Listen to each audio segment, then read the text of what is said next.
Olá, pessoal. Vamos aqui começando. Hoje vamos ter uma conversa muito bacana a respeito de estresse pós-traumático. Nós vamos falar sobre esse assunto. E aí a Cláudia já está aqui, ao vivo aqui com a Cláudia. Esperar as pessoas entrarem. E a Cláudia está entrando. Ah, Ei, Cláudia, tudo tudo bom, bom? querida? Tudo bem, e você? Tudo bom? Vamos deixar as pessoas irem entrando aos poucos, que nós vamos falar hoje de um assunto muito importante, que é estresse pós-traumático, né, Cláudia? Isso E aí. esse assunto é cheio de. Falado tanto, né? Agora na pandemia, Então, previsão que vai aumentar, então vamos falar sobre isso. então, eu acho que é isso mesmo. Vamos ver como é que tá a luz aqui. A sua luz tá ótima hoje, hein? Sua Não, luz eu descobri que eu tenho uma cortina nessa sala de vídeo aqui, eu não sabia. tá Ficou ótima muito essa melhor do luz. que na outra. Muito bom. Refletida. Muito bem. Então, olha lá, primeira coisa, pessoal, que nós vamos começar a falar, a gente sabe que nós pessoas acabam assistindo muitas vezes depois, né? Vai ficar gravado aqui no nosso canal. Eu acho que, Cláudio, se você puder abaixar um pouquinho o volume, que eu estou ouvindo um certo retorno da minha voz, e eu acho que era melhor abaixar só um pouquinho o volume Melhorou? para isso. Acho que melhorou. Isso. Então, nós vamos falar sobre estresse pós-traumático. Estresse pós-traumático, pessoal. Oi, Vinícius, está aí. É uma situação onde é uma condição de saúde mental, onde a pessoa ela passa por alguma situação traumática ou ela vê alguém passando por uma situação traumática. Acho que isso é muito importante também a gente entender que não é só a pessoa passar pela situação traumática, ela pode ter vivenciado a experiência de alguém passar por essa situação traumática, ser assaltado, ser sequestrado.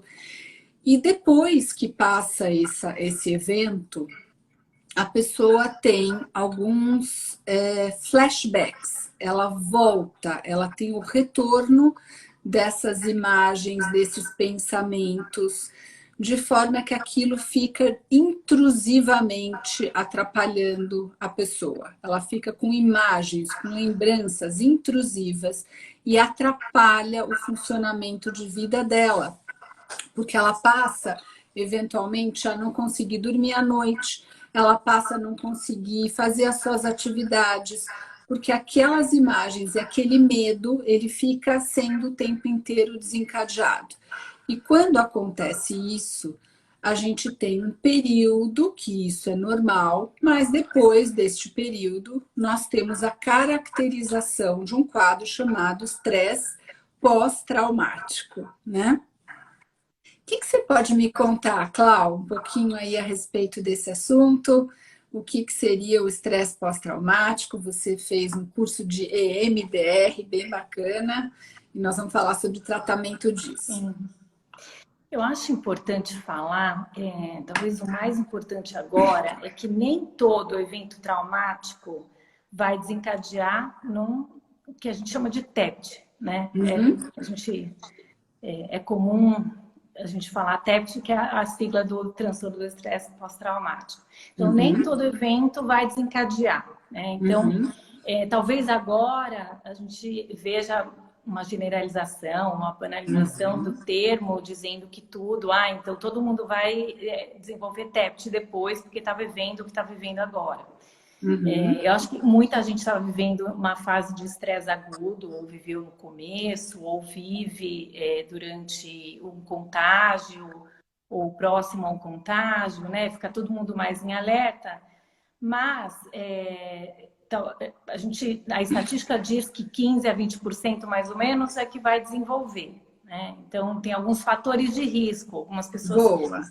que já Quais são? viveram fatores de risco. Então, pessoas que já viveram traumas na infância, né? Uhum, Então, traumas são adversidades, né? A gente pode dizer abuso, estupro, acidentes, né, traumas de guerra, por exemplo, né? Questões genéticas, né? A gente carrega, cada vez mais está se descobrindo isso, que a gente carrega de nossos avós, pais, avós, bisavós, essa herança, não só do enfrentamento, não só do trauma, assim, da suscetibilidade, mas como da capacidade de resiliência também. Né? Ô, Cláudia, eu queria deixar aqui aquela coisa, fixar o conteúdo. Como é que faz, você sabe? Deixa eu ver aqui. Será que tem que colocar no começo da live? Se alguém souber aí, puder falar. Fixar. Eu não sei se Acho que eu vou colocar comentário e fixar. Vou colocar aqui estresse, deixa eu ver. Pós-traumático. Publicar. Não, acho que deve ser um fixar aqui. Não sei. Bom, vamos ver se eu... para você aparecer. Mas então, você falou que muito interessante isso, que tem algumas coisas que seriam, então, assim... Fatores de risco para desenvolver. Fatores de risco. E aí você falou da infância, e eu acho que é tão importante nós abordarmos essa questão, porque os nossos filhos, né, as pessoas que estão passando até nesse momento pela pandemia, por dificuldades, eles podem sim estar desencadeando agora situações traumáticas. Então, o que nós podemos predizer? Que o cérebro de uma criança, ele é alguma coisa que está em formação. E na hora que você tem uma situação de abuso, de trauma, de estresse intenso e que está ligado com ameaça à vida, eu acho que isso é uma coisa muito importante também. Não é um estresse qualquer, não é uma pessoa, de repente, que levou uma bronca dos pais, não é isso. É uma bronca ou uma situação que envolva ameaça à vida ou da morte própria ou da morte do outro. Né? Ou a intensidade ou a frequência, né? Ou a frequência. Que é o que a gente está vivendo agora, essa exposição o tempo todo. Quer dizer, a gente está vivendo, depende de cada casa, né? De como tem a exposição. Acho que é isso importante pensar das crianças, né? A gente tem fatores de prevenção também. Então, como que a gente pode prevenir, né? Não deixar Olha lá, alguém está perguntando se o estresse é proporcional ao trauma ou outros fatores podem aumentá-lo ou suavizá-lo. Eu acho que essa é uma pergunta ótima, porque assim, o estresse, ele na verdade é proporcional à pessoa, ele não é ao trauma, né? A percepção. Boa, então vai lá, me conta. É muito individual, porque um evento pode não ser traumático para um e pode ser para outro, né? Pode ser importante para um. Alguns eventos têm potencial traumático, né? Então, a gente sabe, acidentes, por exemplo, têm potencial traumático grande, hospitalização, TI. Mas para cada pessoa vai ser de uma forma. E a terapia até entra nesse sentido de tentar refazer uma distorção que foi estabelecida nesse momento, né? Então, a percepção do evento pode ser muito estressante, traumática, dependendo de como você enxergar, né? Essa percepção pode ser alterada depois. Então, assim, existe uma situação que a gente possa dizer, uma pessoa que é sequestrada, todo mundo vai viver estresse pós-traumático que foi sequestrado? Não, mas o sequestro é algo que eleva um pouco essa taxa, né? Talvez. Exato. Da chance de desenvolver um estresse pós-traumático, mas nem todo mundo, né? Nem todo mundo. Eu vou contar que eu já fui sequestrada. Eu já tive um sequestro, né? Mas daqueles relâmpagos que entraram no meu carro e eu fiquei andando com os sequestradores dentro do meu carro, com arma. E aí, de fato, foi uma situação muito, muito terrível. E durante um período eu fiquei com uma situação mesmo de revivência daquele momento onde que os sequestradores entraram no meu carro, porque eram jovens, eles estavam de boné, e foi interessante que, assim, jovem de boné, para mim, eu fiz essa associação. Então, eu via Era na um rua, gatilho. era o gatilho, eu via na rua alguém que estava, né, de boné, aquilo, meu coração disparava. Só que foi durante um tempo e, graças a Deus, depois isso passou e eu agora posso ver jovens de boné na rua. Eu não fico com a ideia o tempo inteiro que eu vou estar sendo sequestrada, mas tem algumas pessoas, né, que já vivenciaram outros traumas anteriormente, que aí uma situação como essa poderia ser, sim, né, preditivo de desencadear essa situação. A outra pessoa está falando aqui, olha, será que a Cláudia poderia definir o que é estresse? O doutor Henrique Klausner. O que é estresse, Cláudia? A gente pode até definir, a gente pode até contar, falar um pouco qual que é a diferença, né? De um estresse que é uma reação natural. Então, vamos pensar que todo mundo tem um mecanismo de defesa, né? A gente tem um cérebro primitivo, lá, com uma estrutura chamada amígdala, que faz com que nos proteja em situações de perigo, né? Então, nesses momentos de perigo, nosso cérebro vai fazer a gente reagir com 3 possibilidades de resposta, que é a fuga, a paralisia ou ataque, né? Todos os animais têm isso e nós temos esse cérebro primitivo, né?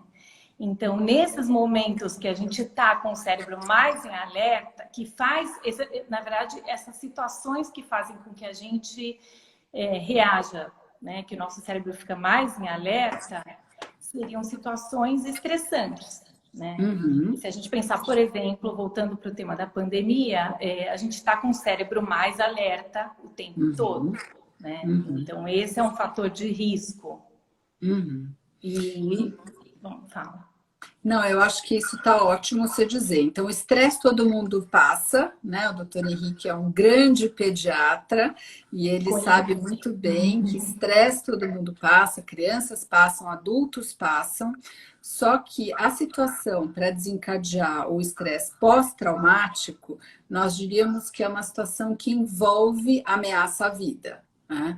E aí o medo, especificamente, por exemplo, de alguém morrer, da pessoa morrer, de um familiar morrer, ou vivenciar alguma situação específica em relação à ameaça. E que tem sintomas, né, que estão associados com uma tentativa de evitação. Isso também é alguma coisa que faz parte desse quadro. Então, a pessoa quer evitar um pensamento traumático, ela quer evitar qualquer situação que esteja ligada com aquilo e também evitar lugares, evitar atividades, evitar qualquer coisa que possa ser gatilho daquele trauma, né?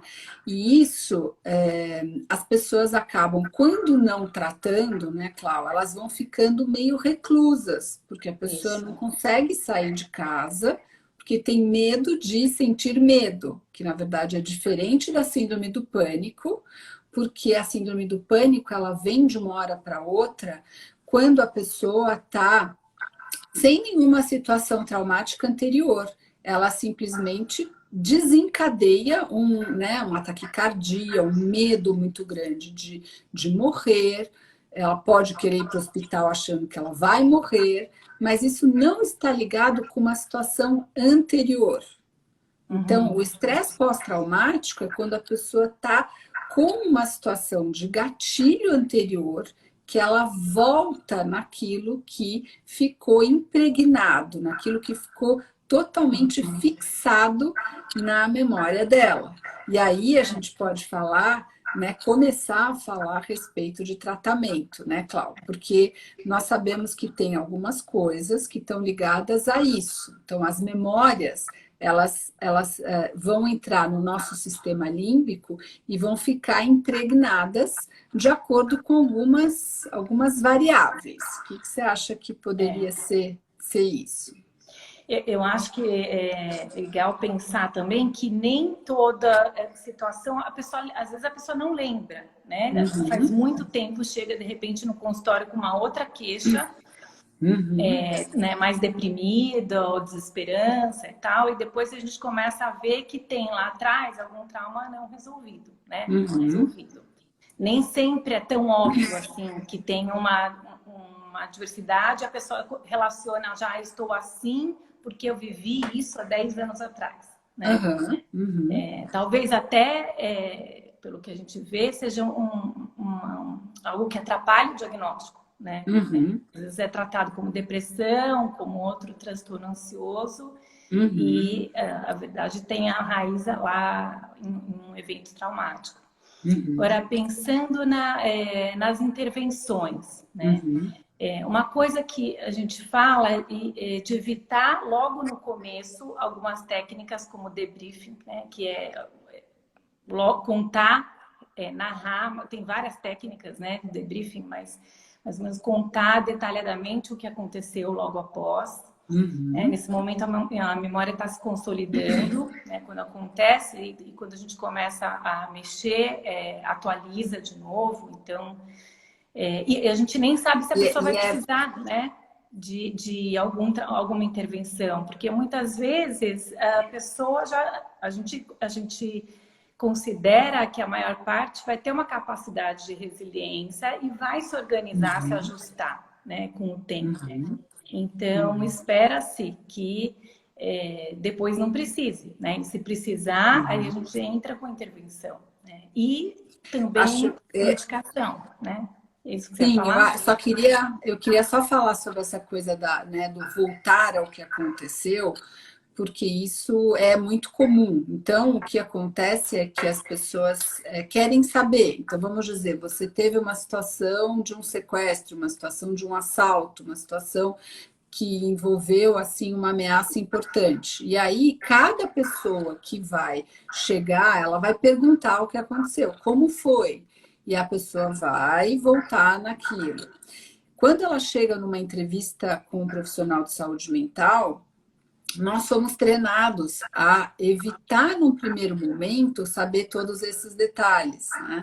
Me lembro que eu trabalhava, por exemplo, no Einstein, na UTI do Einstein, e a gente tinha situações, né, que pessoas chegavam eventualmente necessitando de intervenção na UTI por alguma situação traumática, seja um acidente, seja um assalto, alguma coisa importante. Então a gente sabia que assim a abordagem para essa pessoa ela tem que ser muito mais, né, empática, de conforto, de apoio, do que ficar perguntando, mas e aí, o que aconteceu? E como foi? Como a pessoa estava? E como é que ela. E o que você fez? E o que você reagiu? Por quê? Porque voltar nisso consolida a memória. Né? À medida que você repete, repete, repete, você vai consolidando essa memória que a gente não quer consolidar. A gente quer que ela vai embora. Então, além de não ficar perguntando, tem uma outra coisa que você ia falar, que é a respeito de medicação, que é super importante também. Cláudia, fala aí. Sim, que é importante evitar o uso de medicação, gerar principalmente benzodiazepínico, né? Que são, Uhum, as pesquisas mostram que é um fator de risco para desenvolver TEPT depois. uhum, Então, depende muito, né? Cada caso a caso, mas uhum, precisa ser avaliado o histórico da pessoa, né? Todos os fatores de risco que ela tem, mas isso é o que a uhum. gente tem das pesquisas. Já. É muito legal saber, porque, veja, é comum, né, a gente ver a pessoa muito angustiada, muito agitada, inquieta, com medo, e aí, de repente, essa história de tomar um calmante, tomar um benzodiazepínico, Uhum. isso, alguns estudos mostram, né, que o enfrentamento da situação, a pessoa poder falar o quanto ela puder, com apoio, né, com empatia, mas também não se amortecer daquela situação é importante para o enfrentamento dela. Se Isso. ela também, né, fica desligada, ela não ativa os seus mecanismos de defesa, que seria para o enfrentamento daquela situação. Isso, Então, não perfeito. precisa. E as técnicas também de EMDR, que aí a Cláudia pode contar para vocês, que são técnicas muito bacanas, que estão ligadas com o movimento dos olhos, e é uma terapia específica com algum procedimento que ajuda na consolidação das memórias. Conta, Então, Cláudia. existem várias técnicas, né, para resolver, mas a gente tem trabalhado com o MDR, que é um padrão A, né, para trabalhar trauma. É bem consolidada já essa técnica. E o que que é? É uma técnica para processar o trauma. A gente considera que quando a gente enfrenta passa por esse evento traumático, como se as emoções ficassem congeladas ali, né? Assim, um nó. Né? Então, descobriu-se que a gente, numa terapia, né, se a gente simula o movimento dos olhos no sono, a gente estaria reprocessando essas memórias, né, para tentar descongelar essas emoções que ficaram presas. Então, eu vou estimular o paciente enquanto ele estiver pensando num evento traumático ou memórias associadas a isso, ele vai manter uma atenção no passado e no presente, né? E enquanto ele faz isso, mantém essa atenção dual que a gente fala, a gente estimula bilateralmente os dois hemisférios ao mesmo tempo, que pode ser através do estímulo visual, a gente tem uma luzinha, né? Ou até com o dedo do terapeuta, movimenta de um lado para o outro, ou um estímulo tátil, auditivo, mas é mais comum o visual e o tátil.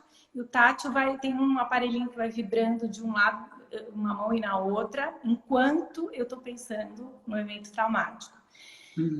Então, a ideia é que eu possa lembrar disso que aconteceu no passado com uma emoção mais ajustada à realidade, né? E não preciso, não quer dizer que eu não vou entristecer, né? Se eu me lembrar de que eu tive algum abuso, algum acidente quando eu era pequena, eu vou ficar triste de forma adequada ao presente. Quer dizer, aquilo que aconteceu no passado, eu não preciso reagir hoje no presente da mesma forma que eu reagi no passado, né? Com aquela emoção. Então, como se a gente fosse desfazer esse nó.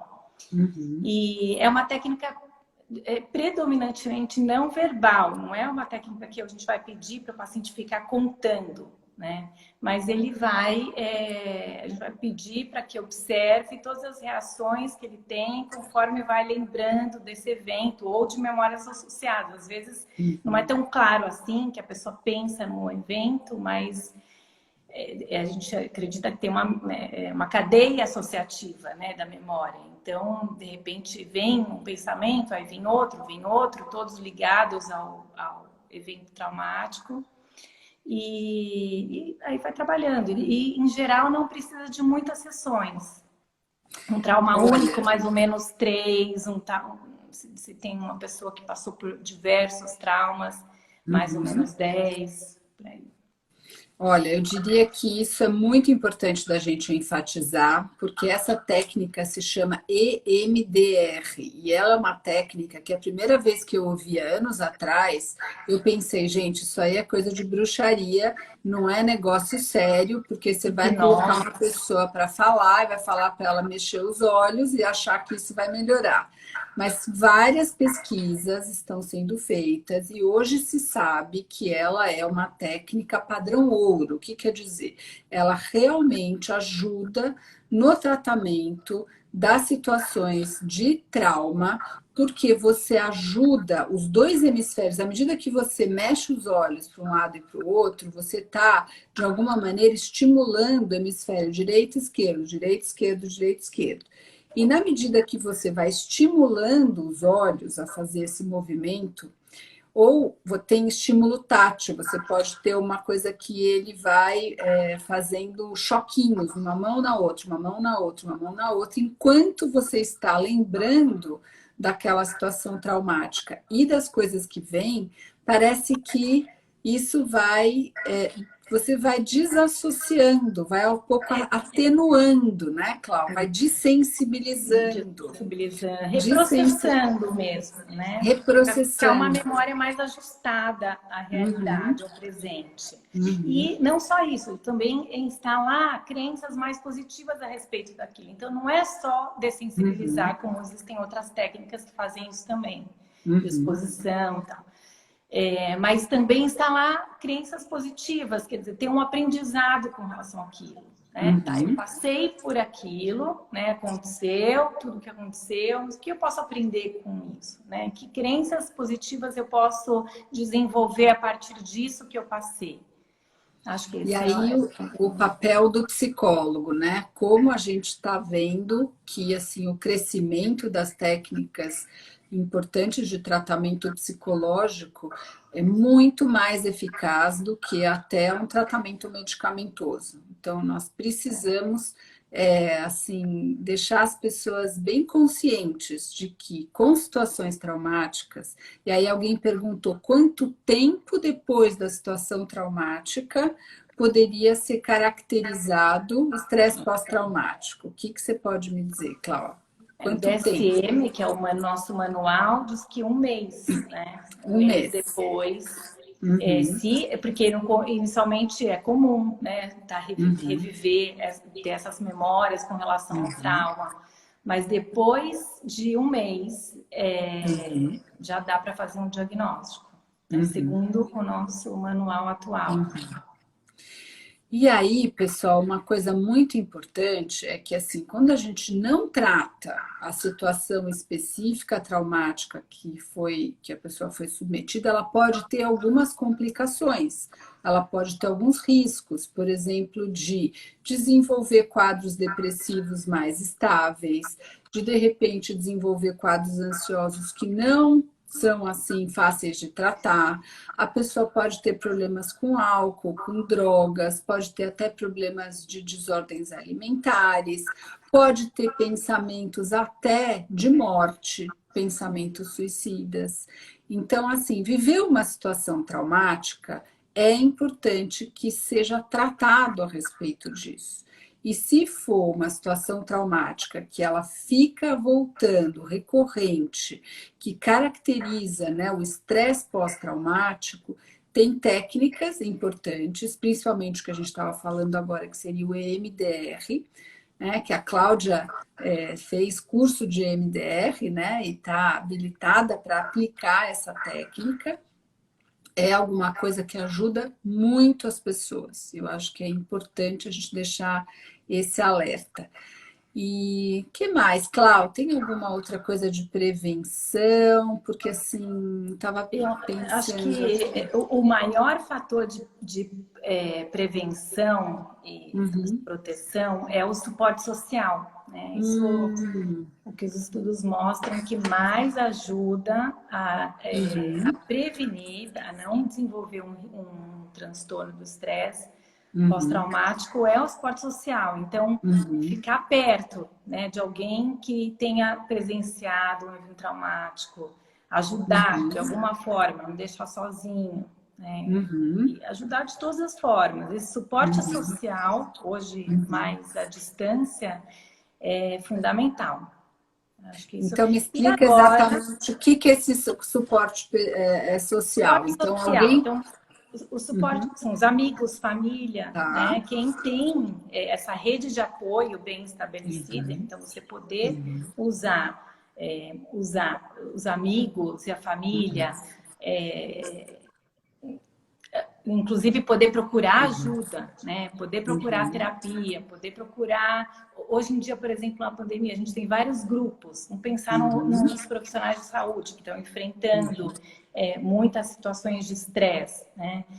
Hoje tem vários grupos para profissionais de saúde, de escuta, né? Rodas de apoio. Então, tem grupos, família, os amigos de todos os níveis, né?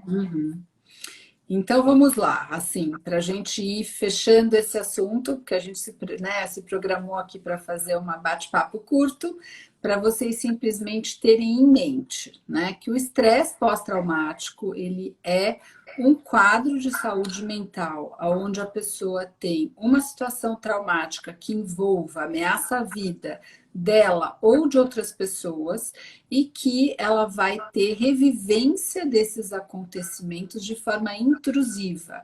Ela vai ficar voltando àquelas situações.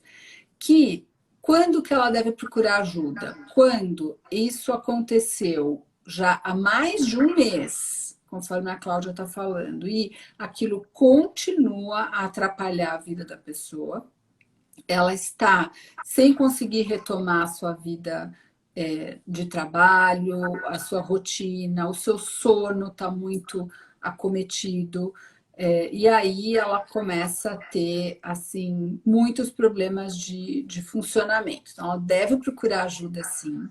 A ajuda, em geral, a primeira não é medicamentosa, a ajuda é psicológica, dentro de técnicas que ajudem a pessoa a processar esse trauma, sem que esse trauma fique sedimentado de forma muito negativa. Então, a gente vai precisar trabalhar com profissionais como a Cláudia, né, para aprender a lidar aí com essa história e fazer algumas técnicas que podem ajudar.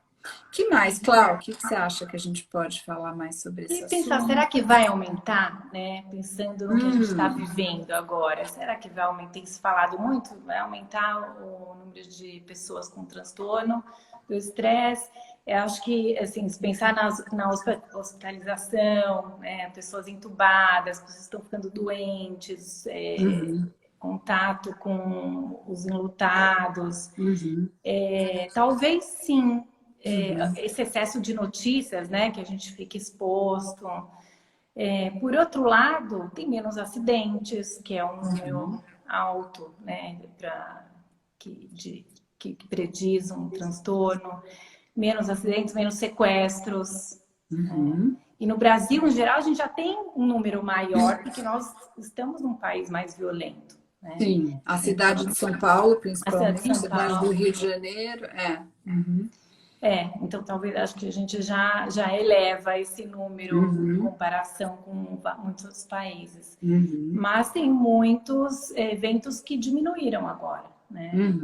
Mas pode ser, eu acho que é uma questão de alerta e da gente ficar atento a tentar proteger, então evitar, né, esse excesso de notícias, se cuidar, como a gente pode se cuidar, o autocuidado, usar essa rede de apoio sempre que necessário, procurar ajuda sempre que necessário. Essas são coisas que a gente pode fazer para evitar. Né? Sabemos que essa fase tem um aumento de todos os transtornos de saúde mental, né? Nós estamos observando tanto crianças, adolescentes, jovens, adultos, idosos, com um aumento importante de sintomas e quadros de saúde mental. Então, é importante as pessoas saberem que isso é um problema de saúde, assim como qualquer outro. Não dá para a gente imaginar que os problemas de saúde mental, isso é coisa de gente fraca, né? A pessoa só precisa ir lavar roupa e limpar o chão, porque aí ela vai melhorar. Não, tá? Vamos entender que problemas de saúde mental são problemas muito importantes de serem tratados e valorizados, como qualquer outro problema de saúde na vida. Né? Se você tem uma diabetes, se você tem um problema cardiológico, se você tem um problema qualquer de saúde, o problema de saúde mental ele é tão importante quanto, e às vezes até mais. Eu, né, trabalhando e querendo sempre melhorar a qualidade de vida das pessoas, acho que a saúde mental ela é o principal fator de equilíbrio de saúde como um todo, porque você pode ter uma saúde ótima e você não ter uma saúde física ótima e eventualmente ter uma depressão, então você não consegue funcionar bem. Então, uma pessoa pode ter um problema de saúde físico, mas se ela tem um problema de saúde mental, isso tem um acometimento muito importante na qualidade de vida dela. Então, fica aqui o nosso alerta para que as pessoas valorizem os problemas de saúde mental, sim, né?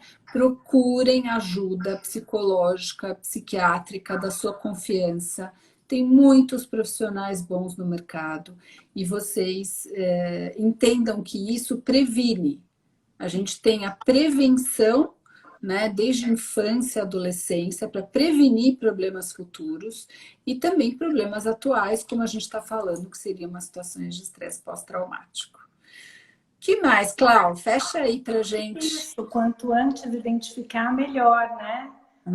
Depois não deixar para acumular embaixo do tapete, né? E depois desenvolver outros problemas, outros transtornos. Então, quanto mais a gente procurar ajuda para ir se ajustando ao presente, enfrentando, né, com resiliência, melhor. E acreditar na nossa capacidade de resiliência, né? Eu sempre falo isso porque eu acredito que todos nós temos, né, essa capacidade de ajustamento às mudanças e de enfrentamento dos eventos que acontecem, do sofrimento.